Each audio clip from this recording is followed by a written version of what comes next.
Vidya Bharati maths के YouTube channel पर आप सभी का हार्दिक स्वागत है। आज के इस वीडियो में हम कक्षा 10वीं गणित के अध्याय 5 जिसका नाम है समांतर श्रेणी, इसके 11 अति महत्वपूर्ण वस्तुनिष्ठ प्रश्नों को हल कर रहे हैं और ये इसका पहला भाग है। तो चलिए आज के इस वीडियो को शुरू करते हैं। वीडियो को अंत तक अवश्य देखें ताकि आपको 11 के 11 ही प्रश्न, जो कि बहुत ही सरल है, सारे सवाल आपको समझ में आ जाएंगे। चलिए, उसके पहले सवाल को हल करने से पहले इस अध्याय के बेसिक जानकारी अपन ले लेते हैं। इसका नाम है समांतर श्रेणी। समांतर श्रेणी जो होती है इसमें प्रथम पद को ए से प्रदर्शित किया जाता है। प्रथम पद बराबर क्या होता है? ए। द्वितीय पद अगर निकालना हो तो आपको जरूरत पड़ेगी प्रथम पद, उसमें सार्वंतर ए प्लस डी आपको दूसरे पद के लिए आवश्यकता होगी। तीसरा पद बराबर क्या होता है? ए प्लस 2d। चौथा पद बराबर क्या होता है? ए प्लस 3d। पांचवा पद बराबर क्या होता है? तो a प्लस 4d। तो आपको एक चीज समझ में आ रही होगी कि यहाँ पर पहले पद में a होता है, तीसरा पद मतलब a के साथ साथ में प्रथम पद प्लस दो तीसरे से एक कम। अगर मैं आपसे पूछूं कि 50वां पद क्या होगा तो आप आसानी से कह सकते हैं कि 50वां पद बराबर होगा a प्लस 49d, राइट। अगर आपसे मैं बोलूं कि 100वां पद क्या होगा तो 100वां पद भी आप आसानी से बता सकते हो अब कि 100वां पद हो जाएगा आपका a प्लस 99d। आई बात समझ में? चलिए आगे बढ़ते हैं। इसके सवालों को हल करेंगे तो आपको आसानी से समझ में आ जाएगा। चलिए, प्रश्न संख्या 1 है, समांतर श्रेणी के दो क्रमागत पदों के अंतर को क्या कहते हैं? जैसे मान लीजिए श्रेणी लिखी मैंने, समांतर श्रेणी 1 2 3 4 5 ऐसे आगे चलता जा रहा है, ठीक है। तो ये जो पहला एक है ये क्या है? आपका पहला पद, ये आपका दूसरा पद है, ये तीसरा पद है, ये चौथा पद है, ये पांचवा पद है, ऐसे आगे बढ़ता जाएगा। तो पहला पद अगर आपको बोले तो पहले पद को, प्रथम पद को ए से प्रदर्शित करते हैं। प्रथम पद बराबर क्या हो जाएगा? ए। और यहां पर प्रथम पद अगर निकालने का बोले तो प्रथम पद क्या हो जाएगा? 1 हो जाएगा, राइट। अब इसने बोला है समांतर श्रेणी के दो क्रमागत पदों के अंतर को क्या कहते हैं? तो अंतर कैसे निकालते हैं? तो दूसरे में से पहले को घटाएंगे। तो 2 में से 1 गया तो कितना आएगा? 1 आएगा। फिर तीसरे में से दूसरे को घटाएंगे तो 3 में से 2 गया तो कितना आएगा? 1। 4 में से 3 घटाएंगे तो कितना आया? 1। 5 में से 4 घटाएंगे कितना आया? 1। तो यहाँ पर सारा अंतर क्या आ रहा है? समान आ रहा है। तो इसको क्या कहते हैं? प्रथम पद कहते हैं क्या? तो नहीं कहते। मध्य पद कहते हैं क्या? नहीं कहते। अंतिम पद कहते हैं क्या? नहीं कहते। इसको क्या कहते हैं? इसको कहते हैं सार्वंतर। तो ऑप्शन डी सार्वंतर पहले प्रश्न का एकदम सही जवाब हो जाएगा। बोलो आई क्या बात समझ में? तो आपको अगर कम भी आई होगी तो आगे वाले सवालों में आपको अच्छे से समझ में आ जाएगी। प्रश्न संख्या 2, समांतर श्रेणी के प्रथम पद को किससे दर्शाया जाता है? अभी हमने श्रेणी देखी थी, समांतर श्रेणी 1 2 3 4 5 ऐसे आगे ये श्रेणी चल रही है। तो इसके प्रथम पद को किससे दर्शाया जाता है? तो प्रथम पद को दर्शाया जाता है ए से, ठीक है। तो ए कौन सा ऑप्शन मैच कर रहा है? ऑप्शन बी इसका एकदम सही जवाब हो जाएगा, ठीक है। चलिए, प्रश्न संख्या 3, समांतर श्रेणी के सार्वंतर को किससे दर्शाया जाता है? समांतर श्रेणी के सार्वंतर अंतर को किससे दर्शाया जाता है? तो मान लीजिए आपको एक श्रेणी दी, 2 4 6 8 10 ऐसे आगे चल रहा है। तो ये 2 जो हो जाएगा ये आपका क्या हो जाएगा? प्रथम पद हो जाएगा। 4 कौन सा हो जाएगा? द्वितीय पद। 6 तृतीय पद। 8 चतुर्थ पद। 10 पंचम पद, ऐसे आगे चलता जाएगा, ठीक है। अब इसमें बात क्या हुई है? सार्वंतर को किससे दर्शाया जाता है? सार्वंतर क्या होता है? दूसरे में से पहले को घटाया। ये क्या हो जाएगा? ये आपका पहला अंतर हो जाएगा सार्वंतर। इसको D1 से प्रदर्शित करें तो किससे प्रदर्शित करते हैं? स्मॉल d से प्रदर्शित करते हैं। ऑप्शन बी एकदम सही जवाब हो जाएगा। और सार्वंतर कैसे निकालते हैं? तो सार्वंतर बराबर होता है, इसको d से प्रदर्शित करते हैं, सार्वंतर बराबर होता है दूसरा पद में से पहले पद को घटाया जाता है। अगर यहां पर सार्वंतर निकालेंगे तो क्या होगा? सार्वंतर 4 दूसरा पद है, उसमें से पहला पद क्या है 2, तो 2 को घटा देंगे तो सार्वंतर कितना आ जाएगा, 4 में से 2 गया तो 2 सार्वंतर आ जाएगा। आई क्या बात समझ में? तो आपको होगी कि आ गई। चलिए आगे बढ़ते हैं, क्वेश्चन नंबर 4 पर आते हैं। समांतर श्रेणी 2 4 6 8 कमा आगे दे रखा है का प्रथम पद क्या होगा। क्या होगा, श्रेणी हमें दे रखी है 2 4 6 8 और आगे ऐसे श्रेणी चल रही है। इसमें हमसे पूछा है कि प्रथम पद क्या होगा, तो जो पहले अंक नंबर पर है वही हमारा क्या हो जाएगा, प्रथम पद हो जाएगा। तो प्रथम पद इसमें क्या हो जाएगा, 2 हो जाएगा। तो ऑप्शन ए एकदम सही जवाब हो जाएगा। अगर मैं आपसे पूछ लूं कि दूसरा पद क्या हो जाएगा, तो प्रथम पद तो 2 हो गया, दूसरा पद क्या हो जाएगा, तो दूसरा पद बराबर हो जाएगा 4, क्योंकि दूसरे नंबर पे क्या आ रहा है, ये पहला नंबर और ये दूसरे नंबर पे कितना है 4 है, तो दूसरा पद 4 हो जाएगा। अगर आपसे पूछ लिया जाए कि तीसरा पद क्या होगा, तो आप बड़ी आसानी से कह दोगे सर 6 होगा। और अगर आपसे कहूं कि चौथा पद क्या होगा, कमेंट करके बताओ, तो आप कहोगे कमेंट करने की आवश्यकता नहीं, आपको सामने ही दिख रहा है कि 8 होगा। ठीक है, तो इतनी बात अगर आपको समझ में आ गई हो तो वीडियो को आप लाइक कर सकते हो। ठीक है, तो ऑप्शन ए इस प्रश्न का बिल्कुल सही जवाब हो जाएगा। आगे बढ़ते हैं क्वेश्चन नंबर 5 की ओर। समांतर श्रेणी 3 5 7 9 11 ऐसे आगे चल रही है श्रेणी का सार्वंतर क्या होगा। श्रेणी दे रखी 3 5 7 9 11, इसका हमें निकालना है सार्वंतर। तो सार्वंतर का फार्मूला आपको पता चल गया। सार्वंतर बराबर क्या होता है, सार्वंतर को डी से प्रदर्शित करते हैं और सार्वंतर निकालते कैसे, दूसरे पद में से पहले पद को घटाते हैं, दूसरा पद माइनस पहला पद। तो ये पहला पद, ये दूसरा पद, तो दूसरे पद में क्या है 5 है, तो 5 माइनस पहला पद में क्या संख्या है 3 है, तो 5 में से 3 को क्या कर देंगे, घटा देंगे, तो 5 में से 3 गया तो कितना आएगा 2 आएगा, और यही हमारा क्या हो जाएगा, सार्वंतर हो जाएगा। तो ऑप्शन ए इसका एकदम सही जवाब हो जाएगा। बोलो आई क्या बात समझ में? क्या आप कहोगे कि अगर इस प्रकार का अगर कोई भी सवाल आ जाएगा परीक्षा में तो हम बड़ी आसानी से कर देंगे, भले दूसरा सवाल भी आप इसी प्रकार का दे सकते हो। तो आपसे रिक्वेस्ट है कि वीडियो को रोकिए, कॉपी पेन उठाइए और इसको करने की कोशिश करिए, और नहीं आता है तो फिर वीडियो को आप चालू करके आगे देख लेना क्या है। प्रश्न संख्या 6, समांतर श्रेणी 2 माइनस का 2 माइनस का 4 माइनस का 6 माइनस का 8 माइनस का 10 का सार्वंतर क्या होगा। 2 होगा, -2 होगा, 4 होगा या -4 होगा। तो बड़ी आसानी से अभी यहाँ पर निकाल लेंगे। इसमें पहला जो पद होता है वो होगा ए। सार्वंतर मतलब अपने को क्या निकालना है, इसमें डी निकालना है।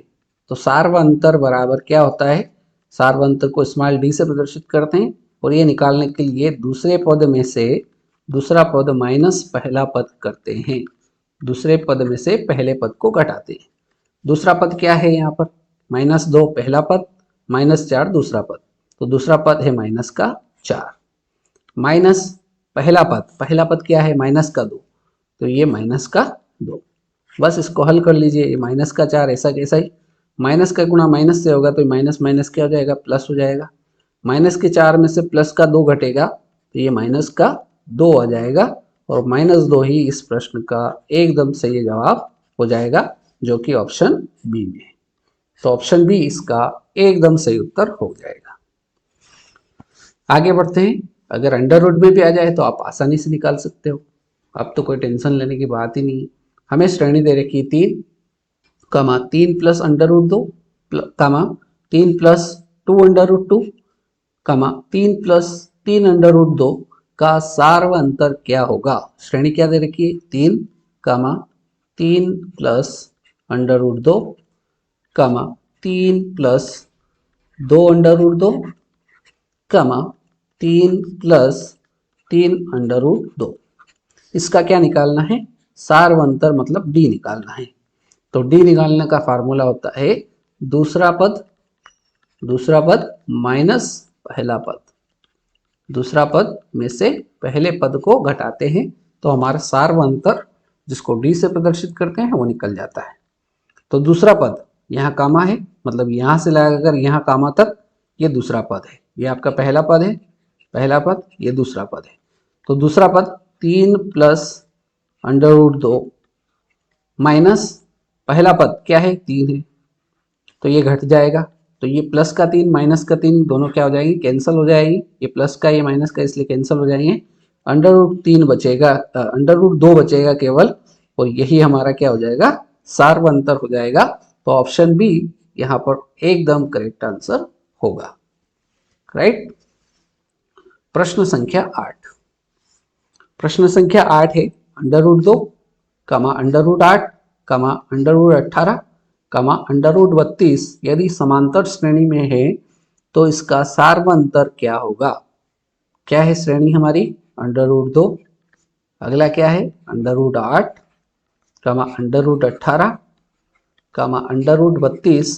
ये किस में है, यदि समांतर श्रेणी में है तो हमें निकालना है इसका सार्व अंतर, मतलब डी निकालना है। और डी का फार्मूला सबको याद हो गया होगा, दूसरा पद माइनस पहला पद। दूसरे पद में से पहले पद को घटाते हैं तो हमारा सार्व अंतर डी निकल जाता है।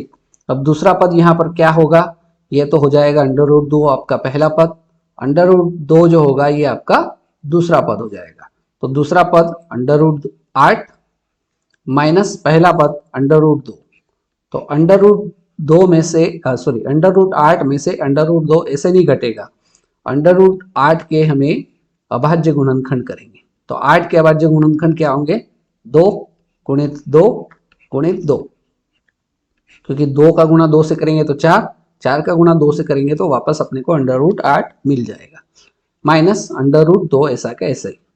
यहाँ अंडर रूट 2, अंडर रूट के अंदर 2 बार है इसलिए एक अंडर रूट से बाहर आ जाएगा 2, अंडर रूट के अंदर एक, क्योंकि इसका जोड़ा नहीं बन रहा इसलिए 2 अंदर रह जाएगा, माइनस अंडर रूट 2। अब देखिए यहाँ पर 2 अंडर रूट 2 में से एक अंडर रूट 2 घट जाएगा तो कितना बचेगा, एक अंडर रूट 2 बचेगा। एक अंडर रूट 2 का मतलब कितना होता है, अंडर रूट 2 होता है। तो अंडर रूट 2 इसका एकदम सही जवाब होगा, जो कि आपके ऑप्शन डी में मैच कर रहा है। तो ऑप्शन डी इसका एकदम सही जवाब होगा। आई क्या बात समझ में? तो आप कहोगे कि आगे चिंता करने की आवश्यकता आपको नहीं है। चलिए प्रश्न संख्या 9, निम्न में कौन समांतर श्रेणी में है। कैसे चेक करते हैं, तो हमें जो श्रेणी दे रखी है उसको अपन चेक करेंगे। दूसरे पद में से पहले पद को घटाएंगे तो 3 में से 5 घटेगा तो कितना आएगा, तो ये माइनस का 2 आएगा। 1 में से 3 घटेगा तो कितना आएगा, यहाँ पर भी माइनस का 2 आएगा। लेकिन 2 में से 1 घटेगा तो कितना आएगा, 1 आ रहा है, मतलब ये एक जैसा नहीं है, मतलब ये तो नहीं होगा, कैंसिल हो गया। अब अगला चेक करते हैं, 5 में से 3 गया तो कितना आया, 2। 8 में से 5 आया घटाया तो कितना आया, 3 आया। यहाँ 2 आ रहा था, ये 3 आ गया, मतलब ये भी समांतर श्रेणी में नहीं। अंतर क्या होना चाहिए, समान होना चाहिए। 7 में से 3 गया कितना बचेगा, 4। 7 में से 9 में से 7 गया कितना बचेगा, 2, मतलब ये भी अंतर समान नहीं आ रहा है, ये भी कैंसर। अब इसको चेक कर लेते हैं, 5 में से 2 गया कितना घट आया, 3। 8 में से 5 गया कितना आया, 3। 11 में से 8 गया कितना आया, 3। मतलब यहाँ पर देख रहे हैं समान अंतर आ रहा है। तो समान अंतर जब आएगा तो वो श्रेणी कैसी हो जाएगी, समांतर श्रेणी हो जाएगी। तो ऑप्शन डी इसका एकदम सही जवाब हो गया। प्रश्न संख्या 10, निम्न में से कौन समांतर श्रेणी में है। अभी जो प्रश्न किया बिल्कुल वैसा वैसा ही है, थोड़ा सा इसमें अलग समझने की आवश्यकता है। चलिए चेक करते हैं, दूसरे में से पहला पद को घटाएंगे तो 4 में से 2 गया तो 2 बचेगा। 8 में से 4 गया तो कितना बचा, 4 बच रहा है, मतलब यहाँ समान नहीं है तो ये समांतर श्रेणी में नहीं होगा। 3 में से 1 गया कितना बचा, 2। 10 में से 3 गया कितना बचा गया, 7 बचा। तो ये यहाँ अंतर अलग अलग आ रहा है इसलिए ये नहीं होगा। x में से इस x स्क्वायर में से x घटेगा तो देखिए यहाँ घाते समान नहीं इसलिए ये घटेगा नहीं। तो इस प्रकार का जब भी आपको फॉर्मेट दिखे तो वह समांतर श्रेणी में नहीं होगा। अब इसको चेक करते हैं। इसको चेक करने के लिए -6 है, इसमें से घटाना है किसको, -10 को, क्योंकि दूसरे पद में से पहले पद को घटाएंगे तो अंतर कितना आता है, तो ये -6 माइनस माइनस कितना हो जाएगा, प्लस हो जाएगा। तो 10 में से माइनस का 6 घटेगा तो कितना बचेगा, 4 बचेगा। ठीक, अब माइनस के 2 में से घटाएंगे हम माइनस के 6 को, तो चलिए घटाते हैं। -2 में से घटाते हैं माइनस के 6 को, तो ये घटाया हमने माइनस के 6 को, तो ये -2 माइनस माइनस क्या हो जाएगा, प्लस हो जाएगा। और ये 6 में से माइनस का 2 खत्म हो गया तो कितना बचा, 4। यहाँ पर भी 4 आ रहा था, यहाँ पर भी 4 आ। अब इसको भी चेक करते हैं। 2 में से 2 को घटाना है, तो ये 2 माइनस इसको घटाएंगे तो ये कितना है, -2 है। ठीक, तो ये 2 ऐसा कैसा है, ये माइनस माइनस क्या हो जाएगा, प्लस हो जाएगा। और ये 2 और 2 कितना हो जाएगा, 4 हो जाएगा। तो यहाँ पर भी अंतर आपको कितना दिख रहा है, यहाँ पर भी अंतर आया 4, यहाँ पर भी अंतर आया 4, यहाँ पर भी अंतर कितना आया, 4। तो समान अंतर है, इसलिए यहाँ पर ऑप्शन डी एकदम समांतर श्रेणी में हो जाएगा। ऑप्शन डी इसका एकदम करेक्ट आंसर हो जाएगा। राइट, चलिए आगे बढ़ते हैं। आज के इस वीडियो का हमारा अंतिम प्रश्न, प्रश्न संख्या 11।